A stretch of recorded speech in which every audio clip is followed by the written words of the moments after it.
সুপ্রিয় শিক্ষার্থীরা, তোমরা সবাই কেমন আছো? আশা করি সবাই অনেক অনেক ভালো আছো।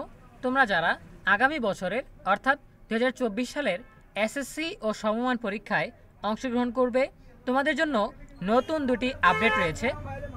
শিক্ষা মন্ত্রণালয়ের পক্ষ থেকে এসএসসি পরীক্ষা 2024-এর নতুন দুটি নোটিশ প্রকাশ করা হয়েছে। সো যেগুলো তোমাদের জন্য খুবই গুরুত্বপূর্ণ, এজন্য আমরা আজকের ভিডিওতে আলোচনা করব যে এসএসসি পরীক্ষা 2024-এর পরীক্ষার্থীদের জন্য কোন দুইটি আপডেট রয়েছে, আপডেটগুলো তোমাদের জন্য কতটা গুরুত্বপূর্ণ, কাদের জন্য গুরুত্বপূর্ণ। সো শুরু করার আগে সবার কাছে ছোট্ট একটা রিকোয়েস্ট করছি, যারা এখনও আমাদের চ্যানেলটিকে সাবস্ক্রাইব করনি তারা এখনই সাবস্ক্রাইব করে ফেলো, তাহলে ভবিষ্যতে তোমাদের জন্য প্রয়োজনীয় সকল শিক্ষণীয় আপডেট, সকল পরামর্শ সবার আগে পেয়ে যাবে। তাহলে আমরা আর দেরি না করে সরাসরি মূল টপিকে চলে যাচ্ছি। আমরা রয়েছি মাধ্যমিক ও উচ্চ মাধ্যমিক শিক্ষা বোর্ড ঢাকা এর অফিসিয়াল ওয়েবসাইটে। এখানে আমরা যদি একটু স্ক্রল করে নিচে, তাহলে এসএসসি কর্নার নামে একটা বিশেষ কর্নার পাওয়া যাবে, যেটা শুধুমাত্র এসএসসি পরীক্ষার্থীদের জন্যই প্রযোজ্য। সো এখানে তোমরা নতুন দুইটা নোটিশ দেখতে পাচ্ছ।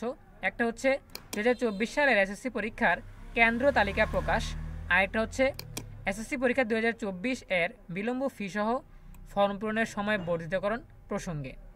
সো আমরা আজকে দুইটা নোটিশ পেয়েছি। একটা হচ্ছে তোমাদের কেন্দ্র তালিকা, অর্থাৎ কোন কোন কেন্দ্রে তোমাদের পরীক্ষা হবে সেটার তালিকা প্রকাশিত হয়েছে, আরেকটা হচ্ছে তোমাদের ফর্ম পূরণের সময় বাড়ছে। সো আমরা একটা একটা করে আলোচনা করি। প্রথমে আমরা আলোচনা করব কেন্দ্র তালিকা নিয়ে। দেখো, তোমরা যারা কনফিউশনে ছিলে যে এসএসসি পরীক্ষা পেছানো হবে কিনা বা রাজনৈতিক কারণে এসএসসি পরীক্ষা বাতিল হবে কিনা, ঠিক আছে, এই বিষয়গুলো নিয়ে যারা কনফিউশনে ছিলে তাদের জন্য কিন্তু চমৎকার একটা আপডেট, কারণ কেন্দ্র তালিকা চলে এসেছে। কেন্দ্রগুলো এখন প্রস্তুত করা হবে তোমাদের পরীক্ষার জন্য। সো আমরা যেহেতু কেন্দ্র তালিকা পেয়ে গেছি, তাই আমরা ধরে নিতে পারি খুব শীঘ্রই তোমাদের এসএসসি পরীক্ষার রুটিনও প্রকাশ হয়ে যাবে। সো আমরা যদি কেন্দ্র তালিকাটা নিয়ে একটু কথা বলি, দেখো এখানে ঢাকা বোর্ডের কেন্দ্রগুলো দেখানো হয়েছে। প্রত্যেক বোর্ডে এরকম কেন্দ্র তালিকা প্রকাশ করা হয়েছে। সো এখানে দেখো প্রথমেই রয়েছে জেলা ঢাকা মহানগরী। সো প্রথমেই রয়েছে কেন্দ্রের নাম Dhaka 1 Khilgaon government high school. এখানে কোন কোন স্কুলের শিক্ষার্থীরা অংশগ্রহণ করবে সেগুলো দেখতে পাচ্ছ। 8টা স্কুল থেকে এখানে অংশগ্রহণ করবে। তারপর আমরা পরবর্তী পৃষ্ঠায় গেলে দেখতে পাবো আরেকটা centre Motijheel government boys high school. এখানে কোন কোন স্কুল অংশগ্রহণ করবে সেটা কিন্তু আমরা দেখতে পাচ্ছি। এখানে 23টা স্কুলের শিক্ষার্থীরা অংশগ্রহণ করবে। এভাবে প্রত্যেকটা কেন্দ্রের নাম দেওয়া আছে, কেন্দ্রের অধীনস্থ প্রত্যেকটা স্কুলের নাম দেওয়া আছে, ঠিক আছে। সো এইভাবে তোমরা কেন্দ্র তালিকা দেখে নিতে পারবে চাইলেই। এরপর আমরা চলে যাচ্ছি পরবর্তী আপডেটে। পরবর্তী আপডেট যেটা রয়েছে সেটা হচ্ছে এসএসসি পরীক্ষা 2024 এর বিলম্ব ফি সহ ফর্ম পূরণের সময় বর্ধিতকরণ প্রসঙ্গে। সো আমরা পরে দেখি, উপযুক্ত বিষয়ের পরিপ্রেক্ষিতে জানানো যাচ্ছে যে বিলম্ব ফি সহ অর্থাৎ জরিমানা সহ 2024 সালের এসএসসি পরীক্ষার ফর্ম পূরণের সময় আগামী 14/11/2023 হতে 19/11/2023 তারিখ পর্যন্ত বৃদ্ধি করা হলো। ফি জমা দেওয়ার শেষ তারিখ 20/11/2023। অর্থাৎ আমরা আগে নোটিশে দেখেছিলাম যে বিলম্ব ফি সহ অর্থাৎ জরিমানা দিয়ে 13 তারিখ পর্যন্ত অর্থাৎ আজকের দিন পর্যন্ত ফর্ম পূরণ করা যাবে।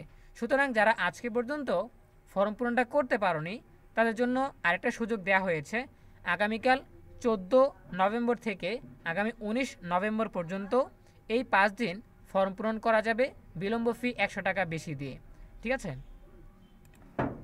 অর্থাৎ যারা স্বাভাবিক সময়ে ফর্ম পূরণ করেছে তারা যত টাকা চার্জ দিয়েছে বা ফর্ম পূরণের ফি যত টাকা ছিল তোমাদেরকে 100 টাকা বেশি দিতে হবে, এটা হচ্ছে বিলম্ব ফি, ঠিক আছে। সো বিলম্ব ফি দিয়ে তোমরা আরও কিছুদিন অ্যাপ্লাইটা করতে পারবে বা ফর্ম পূরণটা করে নিতে পারবে। সো এই ছিল আমাদের আজকের আপডেট। আজকের আপডেট থেকে আমরা জানলাম যে তোমাদের এসএসসি পরীক্ষার ফর্ম পূরণের সময় বর্ধিত করা হয়েছে বা বাড়ানো হয়েছে। আবার দ্বিতীয় আপডেটটা হচ্ছে তোমাদের কেন্দ্র তালিকা প্রকাশ করা হয়েছে যে কোন কোন কেন্দ্রে কোন কোন স্কুলের পরীক্ষা হবে, ঠিক আছে। সো আশা করি আজকের আপডেট থেকে তোমরা উপকৃত হয়েছো। অনেকের জন্য বিষয়টা গুরুত্বপূর্ণ, আর বলতে গেলে সবার জন্যই বিষয়টা গুরুত্বপূর্ণ, কারণ সবাই এ বিষয়ে কনফিউশনে ছিলে যে তোমাদের পরীক্ষাটা সঠিক সময়ে হবে কিনা। সো আমরা যেহেতু দেখতে পাচ্ছি যে তোমাদের কেন্দ্র তালিকা প্রকাশ হয়ে গেছে, সুতরাং কেন্দ্রগুলো এখন থেকে প্রস্তুত করা হবে তোমাদের পরীক্ষার জন্য। এবং আমরা বুঝতে পারছি যেহেতু কেন্দ্র তালিকা চলে এসেছে, খুব শীঘ্রই তোমাদের পরীক্ষার রুটিন চলে আসবে, ঠিক আছে। সুতরাং তোমরা এটা যাতে মনে না করো যে তোমাদের পরীক্ষা পেছানো হবে, সেজন্যই এই আপডেটগুলো দেয়া। ঠিক আছে, কারণ শিক্ষা মন্ত্রণালয় কিন্তু তোমাদের পরীক্ষার জন্য কাজ করছে। তারা কেন্দ্র তালিকা প্রস্তুত করেছে, তারা ফর্ম পূরণের সময় 2বার বর্ধিত করেছে, অর্থাৎ তারা কিন্তু তোমাদের পরীক্ষার জন্য প্রস্তুতি নিচ্ছে। এখন তোমরাও নিজেদের মতো করে প্রস্তুতি নাও, পড়াশোনাটা খুব ভালোভাবে করতে হবে, যথাযথভাবে প্রস্তুতি নিতে হবে। সো দেখা হবে পরবর্তী আপডেট নিয়ে নতুন কোনো ভিডিওতে। সেই পর্যন্ত সবাই ভালো থাকো, সুস্থ থাকো, নিরাপদে থাকো, আর প্রস্তুতি ঠিকমতো নিতে থাকো। সকলের জন্য রইল অনেক অনেক শুভকামনা। ধন্যবাদ সবাইকে।